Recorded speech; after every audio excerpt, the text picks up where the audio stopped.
Last November, this channel exclusively leaked the pricing, performance, and even the staggered January release plan for Nvidia's Super Series months before the official announcement that happened today. And actually, the final pricing was even doubled down on by this channel again before last weekend. And yet, unfortunately, there did seem to be a concerted effort in some circles to avoid accrediting where the correct pricing actually originated from, which is, of course, this channel months ago. Remember that being first does come with drawbacks. During the past few months, there have been countless comments calling this channel wrong simply because this was the only channel able to confirm things that seem crazy before anybody else. And look, I don't want to dwell on this unprofessional behavior that I'm seeing out there towards this channel any longer than I need to. But I actually do feel like I need to touch on this because being first that far ahead of time in a way that can influence your purchasing decision and help you make informed decisions that save you money, that does take work. That takes calling many different insiders, emailing them, putting it all together, and then summarizing it and looking for inconsistencies in the information, to which then you usually have to reach out to more people. Again, all of this takes quite a lot of work, quite a lot of thought and analysis, and so I'm just opening up this video by stating that because I want to just make it clear, if you do appreciate this work, and it is work that I do know saves some people money, consider joining the Moore's Law is Dead Patreon. And yeah, well then let's just move on though. You see, I also did of course bring up those old leaks from this channel from last November because, well, there's some details in those leaks that are pretty important for how I think you should contextualize the competitiveness of Nvidia's Super Series that a lot of people seem to be missing when I look around online right now. And it's not having anything to do with the pricing, which I suppose if you haven't noticed by now, Nvidia did announce that the 4080 Super has a MSRP of $999, the 4070 Ti Super 16GB, what a name, has an MSRP of $799, and the 4070 Super has an MSRP of $599. No, it's actually about the performance that people seem to have some misconceptions of, and especially when it comes to the 4080 and the 4070 Ti Super. You see, the 4080, it's actually started to fall a little bit behind the 7900 XTX and a lot of pure raster averages, with Hardware Unboxed finding the 7900 XTX almost hitting a double-digit performance lead in raster, to the point that if you assume the 4080 Super will be only 5% stronger than the 4080, that means we shouldn't even be sure it's going to beat the 7900 XTX in raster, despite costing more than what you can get a 7900 XTX for usually right now. And then if you look at the 4070 Ti, yeah, I mean the 7900 XT is usually over double digits faster, with this average here from Hardware Unboxed showing an around 14% lead for the 7900 XT over the 4070 Ti, which, yeah, if you go back and look at that old leak from November of mine, 14% was at the lower range for the performance uplift with the 4070 Ti Super over the 4070 Ti. And actually today, one thing that Nvidia did confirm is that they project that the 4070 Ti Super is about 60% faster than the 3070 Ti, which according to Tech Power Up puts it, yeah, around that lower estimate that I had put out that points that, well, that the 4070 Ti Super, it might slightly beat the 7900 XT and raster, but that's what it's probably going to be closer to in comparison, not the XTX. It just seems like there are a lot of people today not realizing that the 4080 is a solid and rather large 25 to 30% stronger than the 4070 Ti, and that it will still, once the 4070 Ti Super launches, have 15% more CUDA cores and about 7% more bandwidth than the 4070 Ti Super, thus meaning, no, the 4070 Ti Super is not just a cheaper 4080. It will be a bit weaker, and then you have to remember that the XTX is actually a bit stronger than the 4080 right now, and heck, if we're talking about the 4070 Super, yeah, it's not even getting a bandwidth increase. It'll be 10 to 15% faster than the 7800 XT. I think it could be, but it's still going to cost 20% more and have less VRAM. So, look, I'm not trying to be negative here, but it is actually my job to point out things that I think other people are missing, and that is to say, look, the Super Series doesn't look bad. It is definitely an improvement over the cards that they are replacing.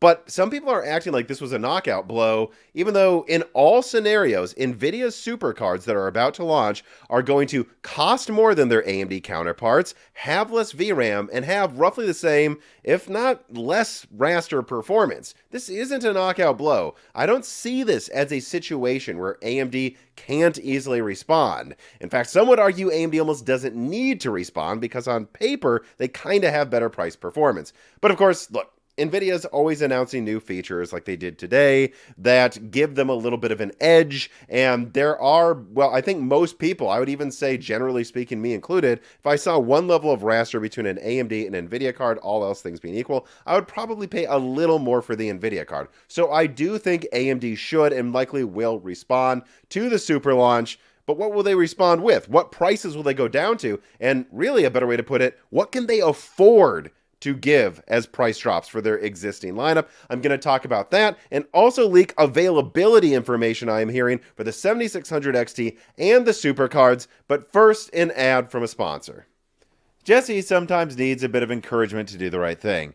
Everything is basically a game to her, and if it's especially for food, she wants to win it. I'm not all that sure people are different, though, honestly. At least, I'm not.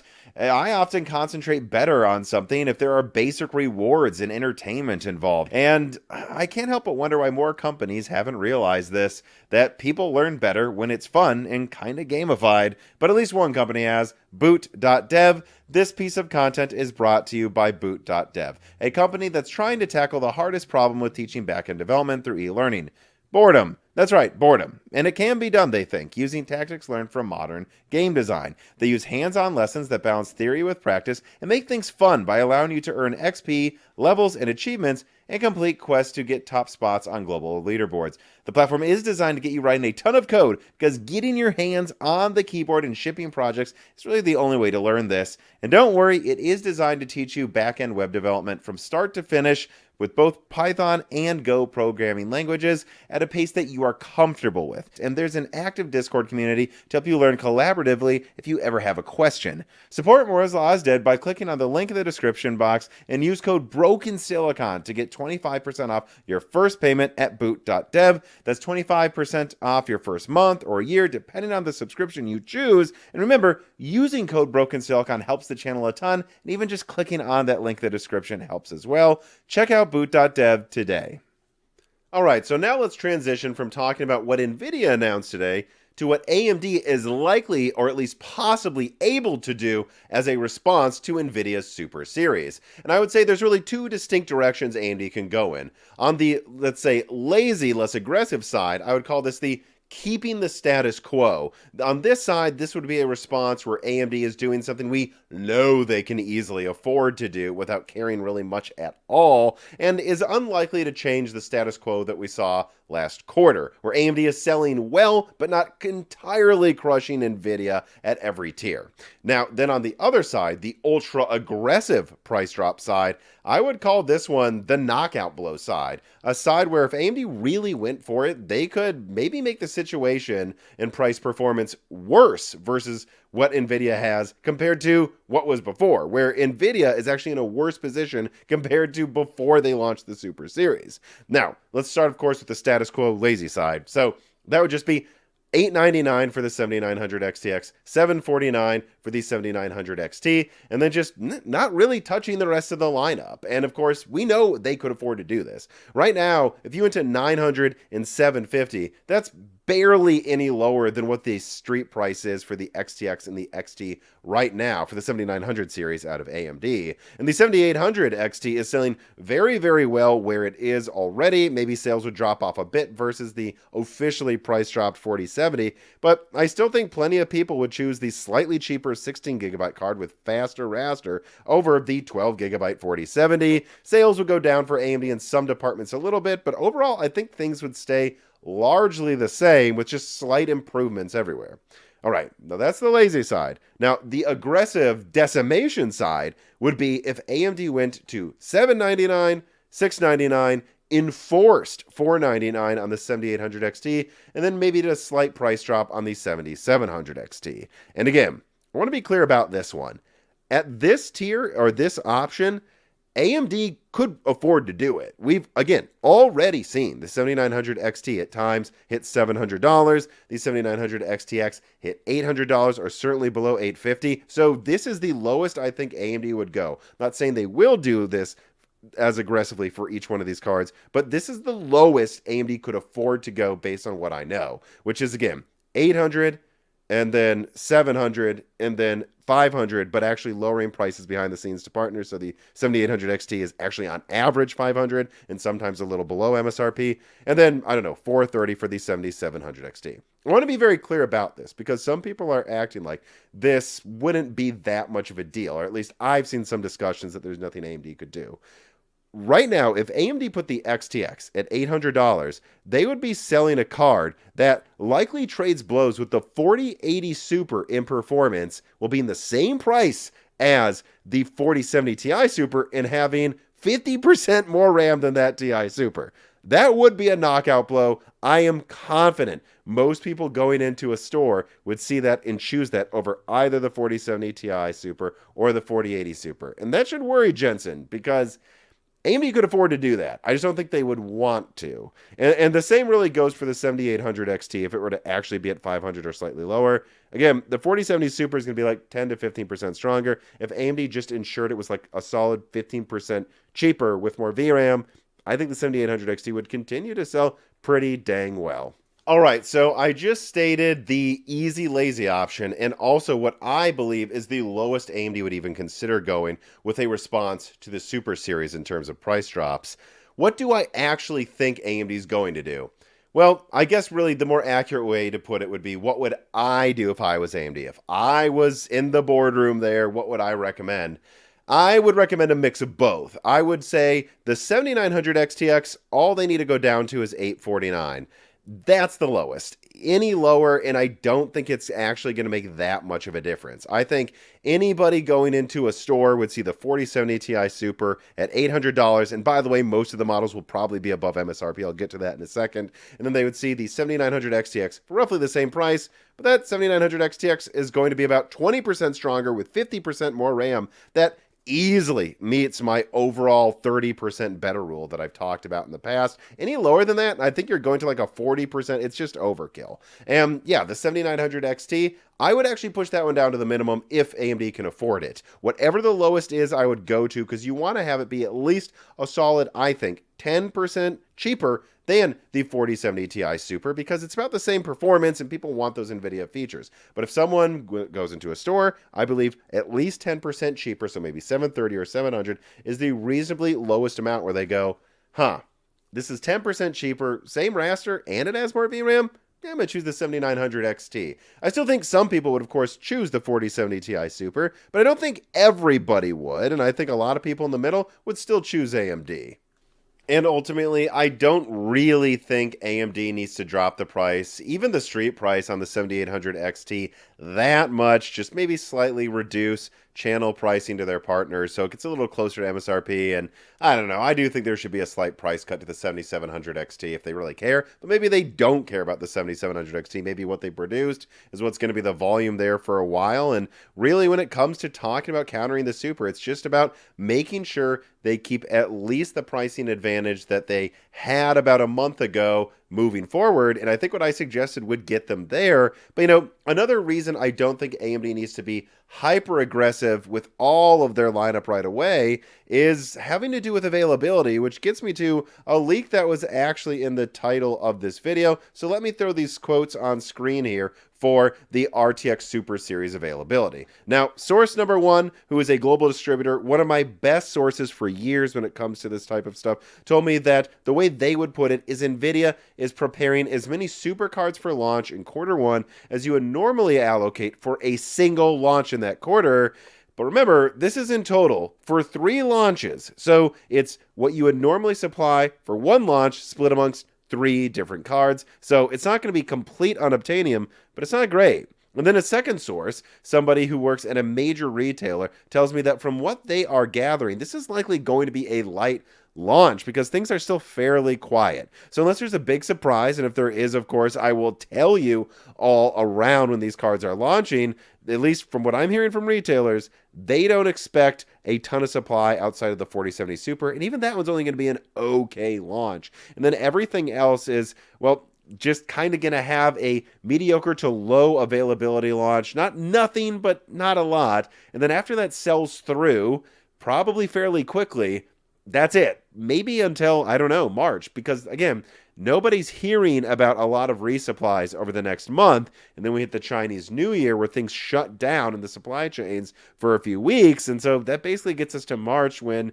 maybe things would turn around for these cards that are not the 4070 Super. And then a final source here, someone who works at Nvidia, told me that the 4070 Super was the only card they were sure might have all right availability. But until the 4070 Ti and 4080 sell through, you shouldn't expect wide Super availability. And yeah, I mean, I've seen some of the stocking information here, and there's a lot of 4070 Ti's left. And so I just think a lot of AIBs, and that would also trickle up to Nvidia, are sitting there going, we want to have a real launch or something that feels like a real launch on day one for all of these cards, but we're fine with them selling out quickly, and then let's just hope people buy the 4070 Ti for a bit until we really have to worry about a ton of supply for these cards. But that also means that I'm kind of suspecting here, and this is just my own hunch, this doesn't come from a source, that something Nvidia is doing here is also trying to have kind of almost like a polling or a sampling of how good their cards are, and if they need to bother making a lot of 4090s, especially when it comes to the 4080 Super. I think Nvidia wants to have a real launch that can sell out quickly if it's popular, and if it does, they go, okay, let's keep sending 4080 Supers in March, and let's not worry about if the 4090 ever hits MSRP again, because we really want the 4090 to be for data center. You know, the 4080 Super might be 80, maybe 75% the performance of a 4090, but its die size is so much smaller, like we could sell 1.5 of these cards for every 4090, and we'd rather be selling those 4090s for thousands and thousands of dollars in data center than giving it to gamers, unless we have to. But you know what card that I haven't mentioned yet that I hear will get at least decent availability? That is the RX 7600 XT. I want to put a quote on screen here. Now, this person at AMD didn't have an exact number for me, but I always trust this person's gauging of what the overall strategy is from what they are hearing. They told me that the 7600 XT 16GB launch should be a solid launch. There won't be endless cards, but it's going to be about what you would expect for a healthy launch. And from what they have seen, they do plan to have constant resupply if things sell well. Now, if it just doesn't perform well, I don't know. Maybe in a couple months, supply may dry up a little bit, but then it wouldn't matter because it's not selling well. Right now, AMD is really hoping and expecting the 7600 XT 16GB to sell well against the 4060 and 4060 Ti 8GB, and they've made enough cards and are preparing enough resupplies to keep those sales going if it sells well. And you know, the 7600 XT has not come over expectations in terms of pricing. It is priced exactly where I leaked it would land last week. The most exciting thing, and you may have seen this in the thumbnail, is that I am told that they're planning to price this card between $299 and $349, with $329 actually being most likely the most expensive they would make it. Although I do have to admit, it isn't at the lowest end of where I was told it could go. And there's some people a bit disappointed about that I spoke to today at AMD that were saying that if we hit $300, this is a solid home run.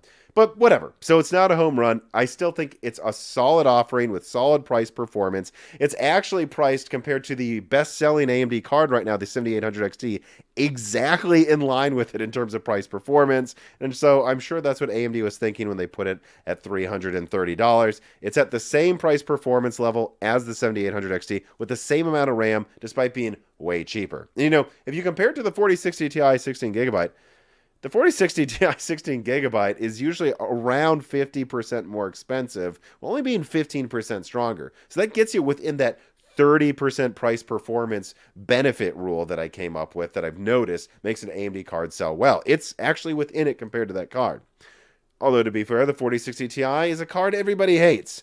If you compare it to the 4060, a card that not everybody really likes, Yeah, it's going to be a bit stronger than the 4060, which remember, in a lot of averages right now, the 7600 is the same performance, if not slightly stronger. You're going to add another 3 to 5% to that, almost to being 10% stronger for 10% more money and double the VRAM. And this isn't going from 16 to 32 gigabytes, which really wouldn't matter most of the time right now. This is going from 8 to 16. This will make a difference in the experience. And so again, I think it's fairly priced. And actually, in terms of fairness, I think it may have like $50 more VRAM for only $60 more. So I actually get the impression that AMD is marking up the card in line with how much more it costs to make it, pretty much. In fact, one contact I talked to this evening told me that they actually think the BOM cost of the 7600 8 gigabyte may have a higher profit margin than the 16 gigabyte model due to increasing RAM prices as of late. RAM prices are going up right now. So again,